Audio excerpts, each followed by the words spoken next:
नमस्कार। चलिए आज बात करते हैं संसाधनों और उनके विकास पर। हम सब अक्सर ये सोचते हैं कि संसाधन यानी रिसोर्सेज प्रकृति का एक मुफ्त तोहफा है ना? पर क्या ये सच में ऐसा है? आज हम इसी आम धारणा को थोड़ा चुनौती देंगे और इसे एक नए नजरिए से देखेंगे। तो आज की हमारी चर्चा को हमने 4 हिस्सों में बांटा है। सबसे पहले हम ये समझेंगे कि आखिर संसाधन होता क्या है। फिर हम देखेंगे कि इसके ज्यादा इस्तेमाल से क्या संकट खड़ा हो गया है। उसके बाद भविष्य के लिए क्या सही रास्ता है, इस पर बात करेंगे। और आखिर में हम अपनी जमीन और मिट्टी पर करीब से नजर डालेंगे। तो चलिए पहले भाग से शुरू करते हैं। संसाधन क्या है? और यहीं से हम इस ग्रह के साथ अपने रिश्ते को एक नई परिभाषा देने की कोशिश करेंगे। ये वो सवाल है जो अक्सर हमारे दिमाग में आता है। क्या संसाधन प्रकृति का दिया हुआ एक मुफ्त उपहार है? ज्यादातर लोग शायद हाँ कहेंगे, लेकिन असलियत इससे कहीं ज्यादा दिलचस्प और गहरी है। और ये जवाब हमारे सोचने का पूरा तरीका बदल सकता है। तो देखिए, सबसे जरूरी बात यह है कि संसाधन सिर्फ पाए नहीं जाते, बल्कि बनाए जाते हैं। ये असल में 3 चीजों के मिलने से बनते हैं: प्रकृति, उसे इस्तेमाल करने के लिए हमारी टेक्नोलॉजी, और उसे संभालने के लिए हमारे बनाए हुए संस्थान। मतलब इंसान ही वो कड़ी है जो किसी भी चीज को एक कीमती संसाधन में बदल देता है।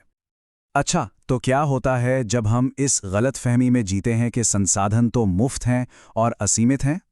इसका नतीजा होता है एक बहुत बड़ा संकट।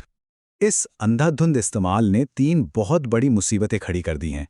पहली, कुछ लोगों के लालच की वजह से संसाधन तेजी से खत्म हो रहे हैं। दूसरी, दौलत कुछ ही हाथों में सिमट गई है, जिससे समाज अमीर और गरीब में बंट गया है। और तीसरी, ग्लोबल वार्मिंग और जमीन का बंजर होना जैसे बड़े बड़े पर्यावरणीय संकट पैदा हो गए हैं, जो पूरी दुनिया के लिए खतरा हैं। और इस पूरी समस्या का सारना महात्मा गांधी के एक बहुत ही मशहूर कथन में छिपा है। उन्होंने दशकों पहले ही कह दिया था कि दुनिया में हर किसी की जरूरत के लिए बहुत कुछ है, लेकिन किसी एक के भी लालच के लिए नहीं। असल समस्या कमी की नहीं, लालच की है। तो अब जब हमें समस्या पता है, तो सवाल उठता है कि इसका हल क्या है।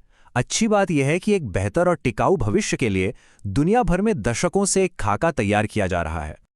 इसका जो मूल मंत्र है वो है सतत पोषणीय विकास या सस्टेनेबल डेवलपमेंट। इसका सीधा सा मतलब है संतुलन बनाना। मतलब हम आज अपनी जरूरतें पूरी करें, लेकिन इस तरह से कि आने वाली पीढ़ियों के हक पर कोई आंच ना आए और पर्यावरण को भी नुकसान ना हो। और जानते हैं, ये सोच कोई रातों रात नहीं आई। ये एक लंबा सफर रहा है। देखिए, 1968 में क्लब ऑफ रोम ने पहली बार इसके बारे में बात की। फिर धीरे धीरे ये विचार आगे बढ़ा और सिर्फ 25 साल के अंदर 1992 के रियो पृथ्वी सम्मेलन तक ये एक ग्लोबल एजेंडा बन चुका था। लेकिन ये तो हो गई बड़ी बड़ी ग्लोबल बातें। इन्हें जमीन पर कैसे उतारा जाए? इसका जवाब है बहुत ही सावधानी से की गई रिसोर्स प्लानिंग, यानी संसाधन नियोजन।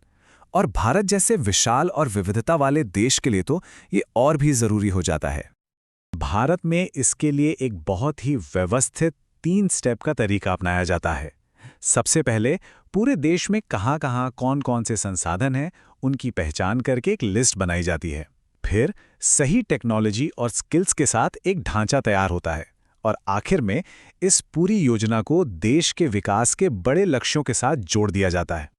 चलिए, अब इस पूरी बातचीत को और अच्छे से समझने के लिए हम अपने 2 सबसे बुनियादी और कीमती संसाधनों को देखते हैं, हमारी जमीन और हमारी मिट्टी। सबसे पहले बात करते हैं जमीन की। ये एक सीमित चीज है, लेकिन इसमें विविधता कमाल की है। करीब 43% हिस्सा तो मैदान है, जो हमारी खेती और इंडस्ट्री की रीढ़ है। वहीं 30% पहाड़ और 27% पठार हैं, जहां से हमें जरूरी खनिज और पानी मिलता है। पर असली चुनौती ये नहीं कि हमारे पास क्या है, बल्कि ये है कि हम उसका इस्तेमाल कैसे कर रहे हैं। माइनिंग, हद से ज्यादा चराई और जंगलों की कटाई जैसी गतिविधियों से हमारी उपजाऊ जमीन बंजर होती जा रही है, जो एक बहुत बड़ा खतरा है। अब इस जमीन पर जो मिट्टी है, वो भी कोई मामूली चीज नहीं है। वो एक जीती जागती व्यवस्था है। हर मिट्टी की अपनी एक अलग कहानी है। मिसाल के तौर पर उत्तर भारत की जलोढ़ मिट्टी को लीजिए, जो हिमालय की नदियां अपने साथ बहा कर लाती हैं। ये गन्ना, धान और गेहूं के लिए बेहतरीन है। वहीं दूसरी तरफ दक्कन की काली मिट्टी है, जो लावा चट्टानों से बनी है और कपास की खेती के लिए मशहूर है। तो इस कीमती मिट्टी को बचाना बहुत ज़रूरी है। और देखिए, गलत तरीके से खेती करने और सही तरीके से खेती करने में ज़मीन आसमान का फ़र्क होता है। ढलान पर गलत जुताई से मिट्टी बह जाती है, लेकिन अगर समुच्च जुताई जैसे सही तरीके अपनाए जाएं तो मिट्टी के कटाव को काफ़ी हद तक रोका जा सकता है। छोटे छोटे बदलाव बड़ा असर डाल सकते हैं। तो घूम फिर कर हम वहीं आ गए जहां से हमने शुरू किया था कि संसाधन कोई कुदरत का मुफ्त तोहफा नहीं, बल्कि इंसानी सूझबूझ और मेहनत का नतीजा है। और ये बात हमारे सामने एक बड़ा और ज़रूरी सवाल खड़ा करती है। जब संसाधन बनाने में हमारी इतनी अहम भूमिका है, तो एक साझा और टिकाऊ भविष्य की योजना बनाने में हमारी निजी जिम्मेदारी क्या है?